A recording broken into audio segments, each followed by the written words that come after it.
Thursday conversation. Good afternoon, and thank you for joining us for this Talkback Thursday conversation. My name is Kristin Lee, and I'm the Campus and Community Programs Manager at the Goose Performing Arts Center. Today, we will lift up our orchestra and chamber music series, and I would like to welcome our special guests, Kristin Lee and Dr. Craig Bertlotet. Hi, everyone. Hi. Hi, guys. Kristin Lee is an accomplished violinist and member of the Chamber Music Society of Lincoln Center and Camerata Pacifica of Santa Barbara. She's the artistic director of Emerald City Music in Seattle, Washington, a graduate of the Juilliard School under Itzhak Perlman, and has performed solo and chamber music throughout Asia, the United States, South America, and Europe, with orchestras including Philadelphia Orchestra, San Francisco Symphony, St. Paul Chamber Orchestra, and St. Louis Symphony. And Dr. Craig E. Bertlotet is a professor of English at Auburn University.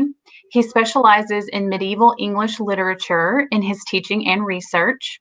With his wife, Dr. Anna Reel Bertlotet, he co-directs the AU Summer in London Study Abroad program. He's the author of numerous articles and book chapters on medieval culture and poetry, and of the monograph Chaucer, Gower, Hakluyt, and the Commercial Practices of Late 14th Century London. He has been at Auburn since 1997 and co-president of the Auburn Chamber Music Society since 2000. He has written the program notes for each Auburn Chamber Music Society concert since 2002. Yeah, I can hear that. And has been a fan of classical music since forever. Maybe you sit in the other room. Thank you both for joining us for this Talkback Thursday. Thank you. Hi. I also quickly wanted to let the audience know to please feel free to ask any questions in the comments. And also that the Auburn Chamber Music Society has partnered with the Goose Performing Arts Center to bring world-renowned musicians like Kristin to GPAC in Auburn. All right, so let's get started. So Kristin, I'd like to start with you. I understand that you have connections to Auburn and have previously performed in the area. Would you mind telling our audience a little about your experiences and your connection to Auburn?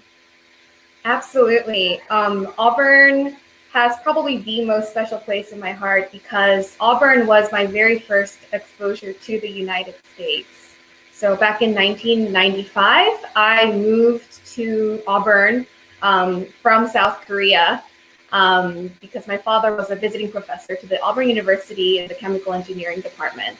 And so we had thought that, during his sabbatical in Korea, we were going to be staying in Auburn for a year and then moving back to Korea. My parents wanted me to have just an experience of what the United States was all about and go back. But one thing led to another. We met some incredible people in Auburn.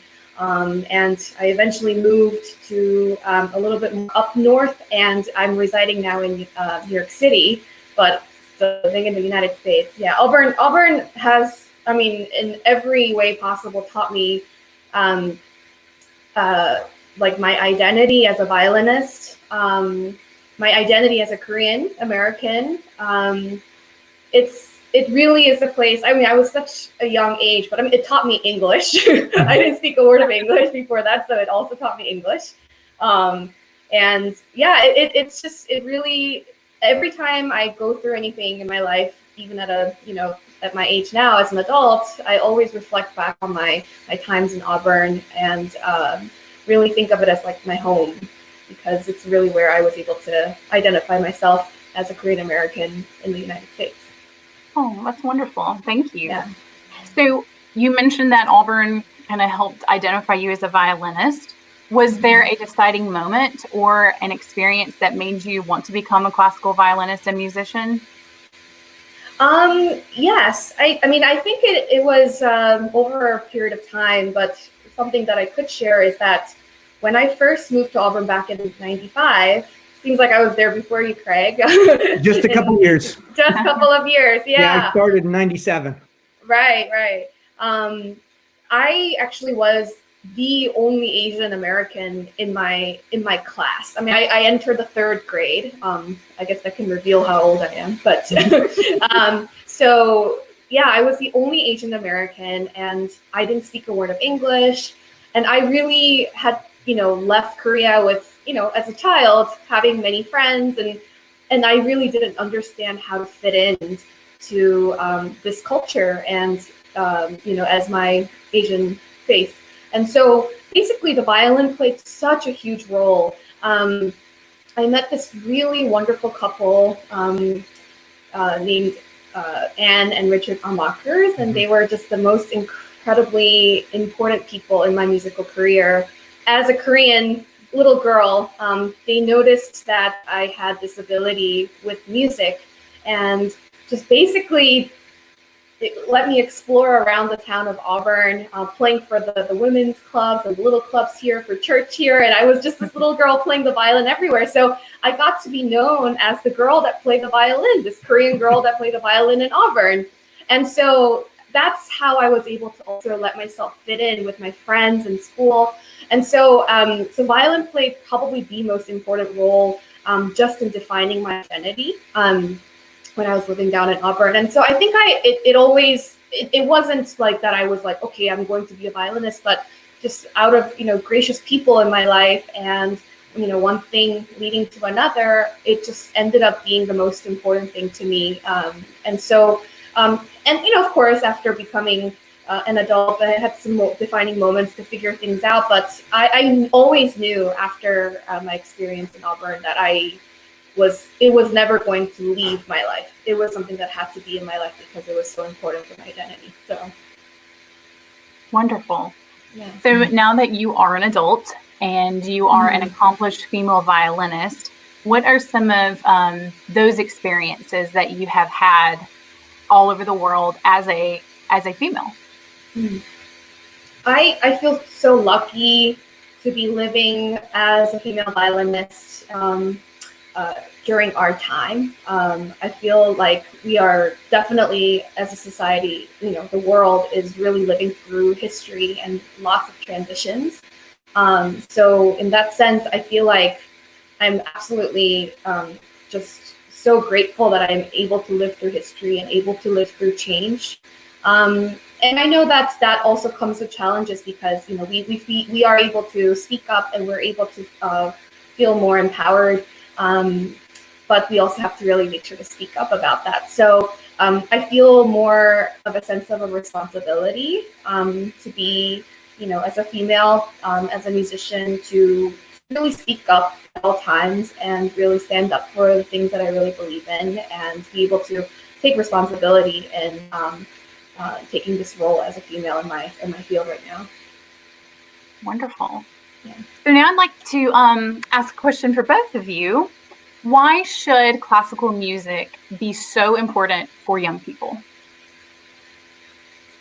Craig, would you like to take that? I'll let you start because you started along that line in your last answer, and then I'll add to that. You were saying that it's important at this time to be a female violinist. Why? I mean, if we have always had change. Why? And then I'll give my take on this too. Sure.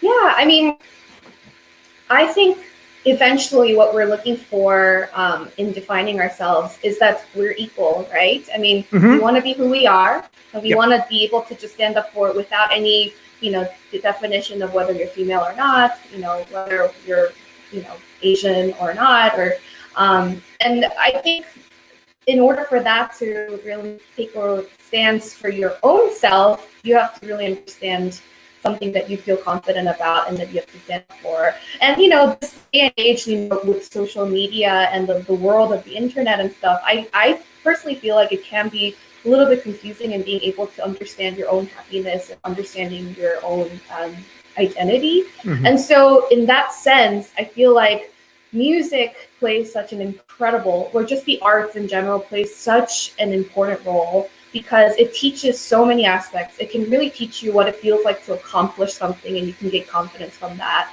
It also teaches you discipline. So it also teaches you that in order for you to accomplish something and to gain that confidence, it takes hard work. I feel like it really teaches you that. And also, this day and age, it's really hard to find things to really be able to focus on for a long period of time. And the arts and where that passion stems from, and the fact that you have to really follow through, I feel like music and the arts play such a huge role in that. I like what you said with that, is particularly with the idea that putting in hard work, putting in the long hours to learn a piece that maybe only a few people will hear, but the general aspect is your own sense of personal responsibility, personal work and joy. And one of the things in our society that we undervalue is we undervalue joy, mainly because you can't commodify it. But the thing that you do that brings you joy is the thing that really makes life worthwhile. The other thing I'm going to add to you, and sort of like bringing up chamber music and even more orchestral music, the delight of classical music as a musician is that you can play together with groups of individuals. And if you take a small ensemble like a quartet, you've got 4 different voices. Each one has their own different voice. So there's an opportunity to both solo and show your own artistry, but then work together towards harmony. And really, like, the string quartet is like one of the best metaphors for human partnerships, in which everybody performs their own individual voice and strength, and the ultimate end is harmony for the group and joy to the listeners. So Absolutely. One of the reasons why I think it's crucial for young people to understand, maybe even appreciate. I mean, mostly I as an educator would like people to at least expose themselves, learn about it. They can make their decision whether they like it or they don't like it. Or, I like Mendelssohn. I don't particularly care for, Schoenberg, let's say, but you've made the informed decision. What it does for us is it allows us as humans to try to connect with those things that over the course of centuries have been made valuable in our society. Yes, have some voices been silenced because of class, race, economic background. One of the interesting things about this is the survival of Mozart is, as everybody knows, Mozart dies at 35. He is tremendously prolific. He sits down and writes something. He wrote his last full opera, Clemenza di Tito, in maybe 18 days. Maybe not, but still, you sit down and write an opera in 18 days. Only Rossini could do that. He wouldn't get out of bed even to do it. So that we're dealing with a highly prolific fellow. But when he dies, of course, the story is it's all in obscurity. But he married the best person for him, because Costanza Mozart was a salesperson. She went around after Mozart's death and marketed the genius of her husband, collecting his works, selling them, making sure they didn't get lost. And because of her endeavors, we remember him. Does anybody remember another famous composer at the time, a guy named Franz Schobert, whose claim to fame was eating the wrong mushrooms one evening? And that was sort of the end of him and most of his family. But he was also a very productive and popular fellow composer. So what we get is we get the music that has survived because society has made a decision that it's valuable. Other people have seen in it something that is in themselves, and that the sharing of that brings us both joy to ourselves and harmony with other human beings. Okay. I also want to add that I love that you brought this up about chamber music, because I mean that's a whole other topic that I can so passionately speak about. I really think whether you obviously have to build your skill sets with the instrument to be able to really convey and say what you want to say. Mm-hmm. But chamber music is truly the greatest tool to learn communication. Yes, I agree. And I mean, we've been sort of joking amongst just musical friends about how we should try to implement chamber music to all areas of the world outside of just the music world, because it really, we are dealing with this thing that we equally feel very passionate about, but with the understanding, because we love this so much, we want to explore it as much as we want. Yeah. So therefore there is no right or wrong, and every opinion and every voice is validated, and you try it out and you figure it out, and then you come up with a solution whether that's going to be the solution that you choose for that particular concert or moving forward, that's going to be such a, information that you want to carry on later too. But just the fact that humor interaction is with such openness and with such willingness is what's the most valuable thing that I feel like chamber music can provide to any society. I mean, when people, music lovers, when they come and examine these open rehearsals, I think they're always so fascinated at just how beautifully chamber music is formed. I mean, it's not just about the performance in itself, but the process in itself just is the core essence to what the performance brings. And that's why it's also so important to just be a really good person and to be able to just, be open as possible. So yeah, I'm so happy that you brought that up too, because chamber music is a true passion for me and has taught me so much and still teaching me everything every day. Again, if I can jump on that a little bit more with the idea of like bringing people together, there's also this sort of feeling in the culture that chamber music is a hard sell, that it is elite, that it is associated with a kind of class or artistic form that is not open to everybody. And I say that it's in the culture because my wife and I were watching an episode of Community a couple nights ago, and two of the characters are inviting friends over to their house, and they meet them together identically clad. And in the background, you hear Boccherini String Quartet, which is like one of the most famous, well-known string quartet music. And what I was thinking to myself, like, okay, it's a quintet, but nevertheless, what I was thinking to myself is, okay, why did they decide that at that moment we had to hear a chamber music piece? We didn't hear orchestra, we didn't hear a solo piano. It was because what the producers or the directors had decided was that's the symbol of inaccessible culture that has to be performed. And that's sad because, as you say, this is something that brings us all together. And I'm going to bring up Franz Schubert, different from the Franz Schubert who ate the unfortunate mushrooms.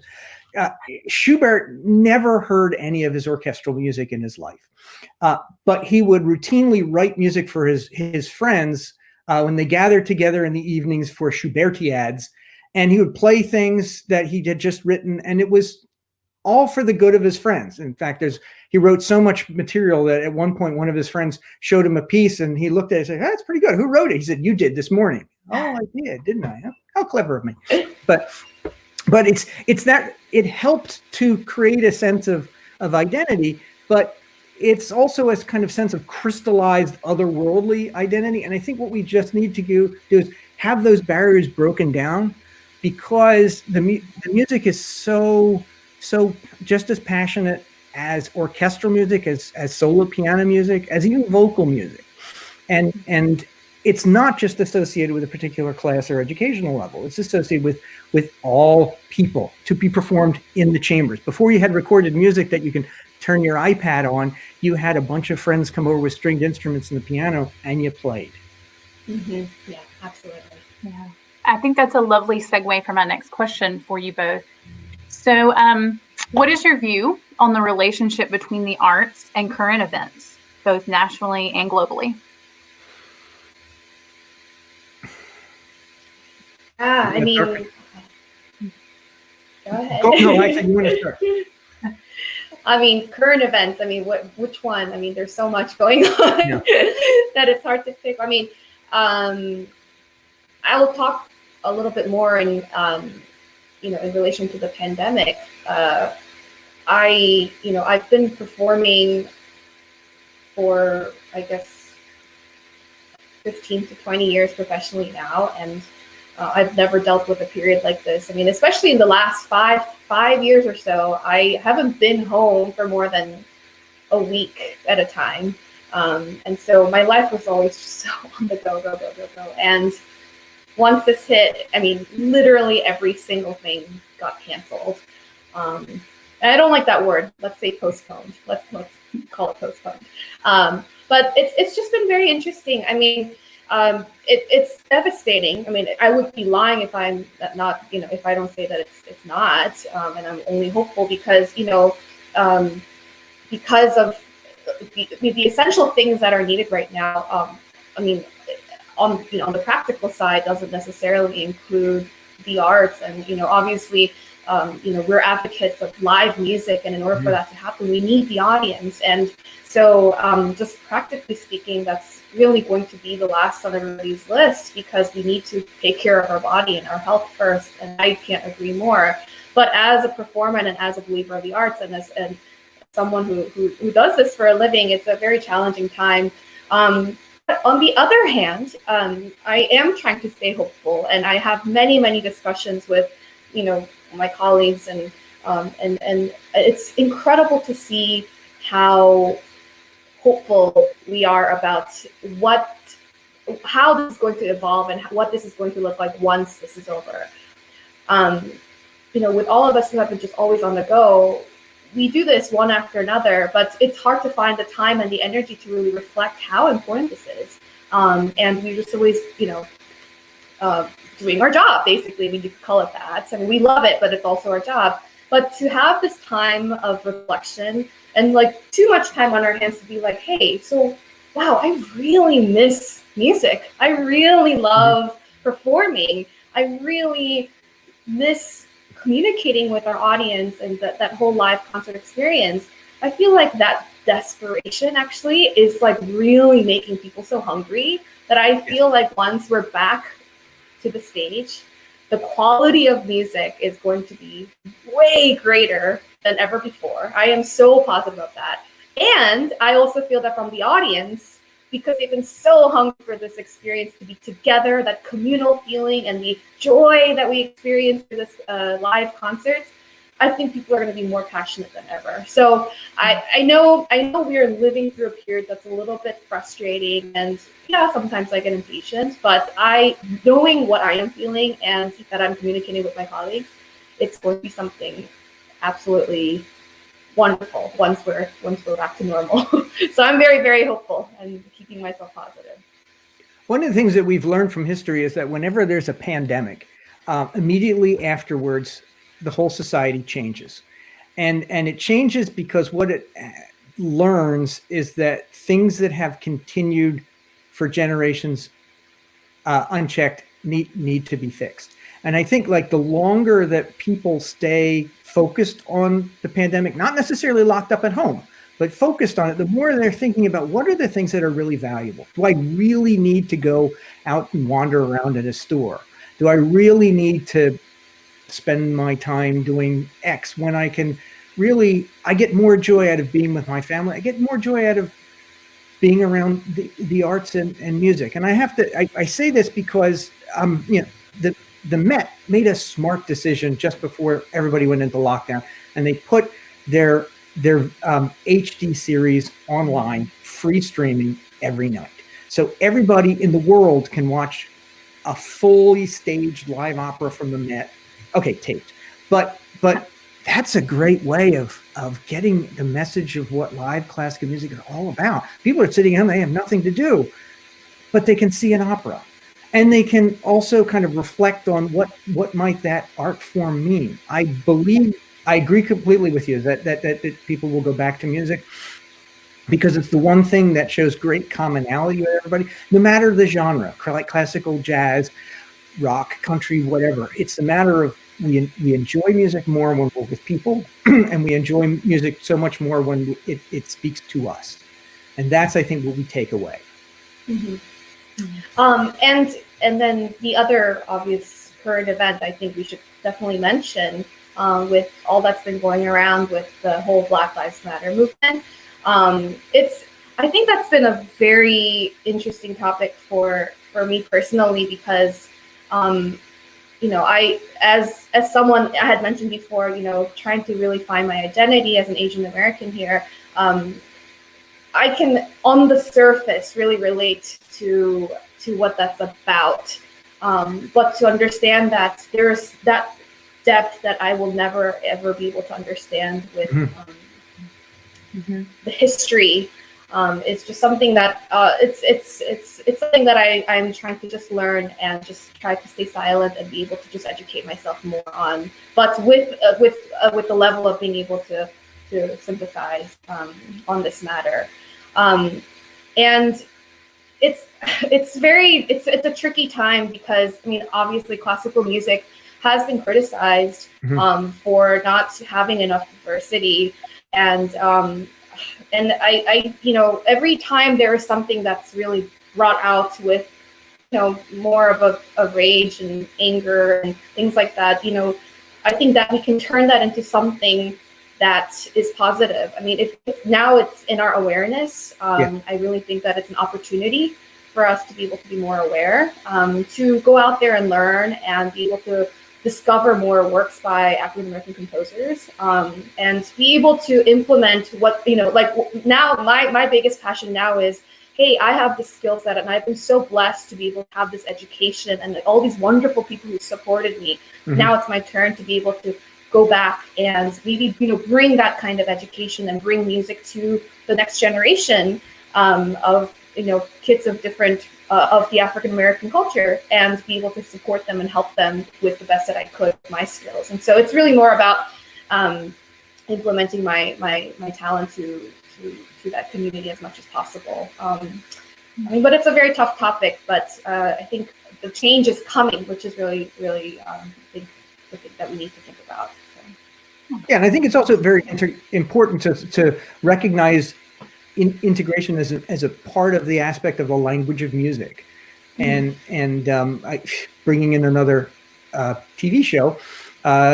Jean Baptiste, the musical director at the Late Show with Stephen Colbert, had led one of the Black Lives Matter protests. I think it was in New York, and he did. I was there. You were there. What is jazz procession? That's magical on Saturday. Yeah, that's magical. So bringing music and the great achievements of the African American community, the Black community, coming together to celebrate that. That's what music is about. Yes, absolutely. That's lovely. Thank you both. I want to take just a second and let's check out our live comments and see if we have any questions from our audience. So we have a couple of hellos and highs. And Dr. Harrison says we need Kristin to come back and talk with the youth orchestra and the AU Music Project about her experiences. Excellent idea. Yeah, I'll be there. Wonderful. Well, I don't see any questions, but that's okay. I have one final question for you both in relation to social media. So how would you advise people interested in classical music to use the internet and social media? Well, I want to jump in on this first, which sort of playing my age card. When I got interested in classical music as somebody in middle school, I was the only one of my cohort interested in it, and I got albums and records, and I was very interested in exploring this. And the local station that played classical music was from Philadelphia. That station has stopped broadcasting, but I listened a lot, and then I discovered what I liked and what I wasn't so much interested in. And the internet has taken that role over. So it's now one can find performances on various works and arrangements on YouTube. I find that I use that a lot. One of my good friends and colleagues, Dr. Philip Beard, in the English department, has been posting vinyl recordings from his record collection and talking about how important this is as a way of connecting to the past, but also sharing these experiences with new listeners. So I think that's a nice way of getting people interested in classical music to learn about its great history, but also its great possibilities for development. Yeah, again, I think this is really a time of transition, and especially when it comes to performances on social media and through live stream platforms. I mean, everybody is learning. I don't think including myself, and all the presenters around the world are like, I see month to month, week by week, things are getting better and better because we're all learning here. So I think in that sense, with that development, I think it's so wonderful that we're now living in this true 21st century where we are really learning about, how to utilize technology to our performances more. Having said that, I think the reason why we are such fans of, acoustic music and classical music is because there's something that you can't quite engage in the same way, even with the amazing technology, because essentially, that's some things that you can't quite put into words, right? Yep. I mean, that connection and the energy that you feel through being, close to one another is something that I don't think it could ever emulate. So, the social media, internet, it's all fantastic. The more we can engage, the more we can communicate. The fact that we could sit here and be able to discuss and verbally talk and communicate, I think is so fascinating. But my personal hope is that this can allow people to understand that much more of a greatness in the live performance experience. Yeah, I agree. Especially acoustically, a live performance is better than a recorded one. Yes. Absolutely. Well, I would like to take the opportunity to say thank you again to Kristin Lee and Dr. Bertlotet and to our lovely audience today. You can see Kristin and the Chamber Music Society of Lincoln Center on Tuesday, November the 10th at the Gouge Performing Arts Center as part of our orchestra and chamber music series. And don't forget, our season and series subscriptions are available now. To learn more about subscriptions and to reserve your seats today, just visit our website at gougecenter.auburn.edu. And join us again next Thursday, June the 18th, for another live episode in GPAC's Talkback Thursday series. We'll be speaking with acoustician Russ Todd, whose firm Acoustics is responsible for the incredible sound you experience during each performance at the Woltos Theater. Thank you again for joining us today, and we will see you next week. Thank you very much, so much, Christina. Thanks. Bye. Bye. Bye.